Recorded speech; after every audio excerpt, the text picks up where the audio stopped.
Madam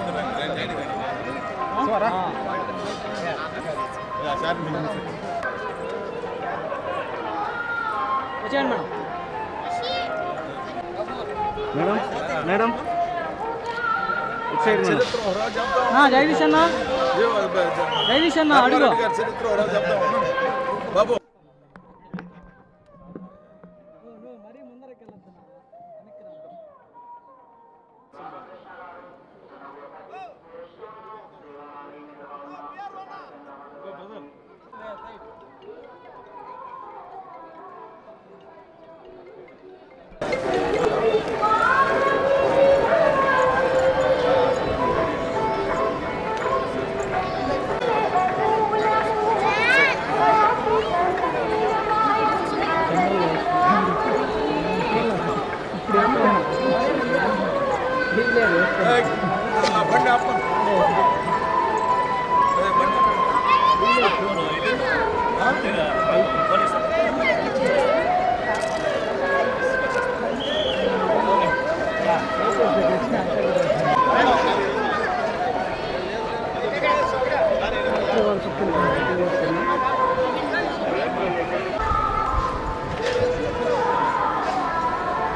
మరి భక్త వెంకటేశ్వర స్వామి భక్తజన సమూహానికి అందరూ కూడా పేరు పేరు అంతా నమస్కారాలు.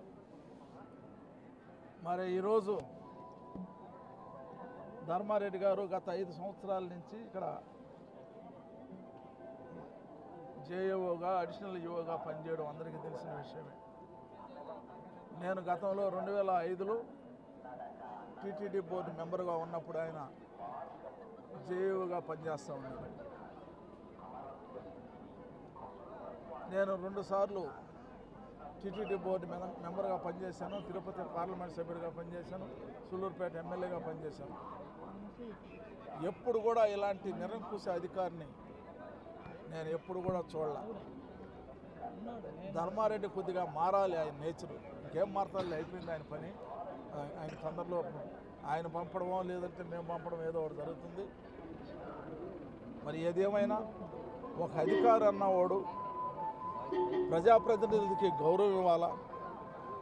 మేము 2 సార్లు టీటీడీ బోర్డు మెంబర్ అయినా, పార్లమెంట్ సభ్యుడైనా, ఎమ్మెల్యే అయినా కేవలం వీళ్ళంతా కాంగ్రెస్ పార్టీ నుంచో లేదా తెలుగుదేశం పార్టీ నుంచో మాజీ శాసనసభ్యులు, మాజీ టీటీడీ బోర్డు మెంబర్లు అయి ఉంటారు. కాబట్టి ఏ ఒక్కరికి దర్శనం అవకాశం కల్పించకూడదని చెప్పని ఒక నిర్ణయం, తప్పుడు నిర్ణయం తీసుకుని మమ్మల్ని అందరిని కూడా వేధించాడు.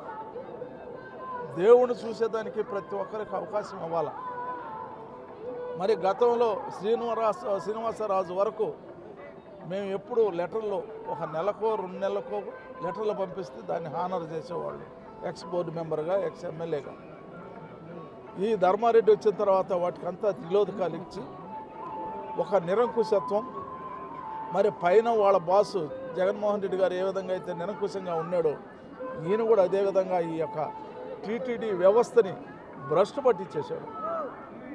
ఇప్పటికైనా అతను కనువిప్పు కనగాల. దేవుడు ఒక పెద్ద శిక్ష వేశాడు ఆయనకి, అయినా కనువిప్పు కాల. ఈరోజు ధర్మారెడ్డి నాకు మంచి మిత్రుడే, మంచిగా బాగున్నాం నేను బోర్డు మెంబర్గా ఉన్నప్పుడు.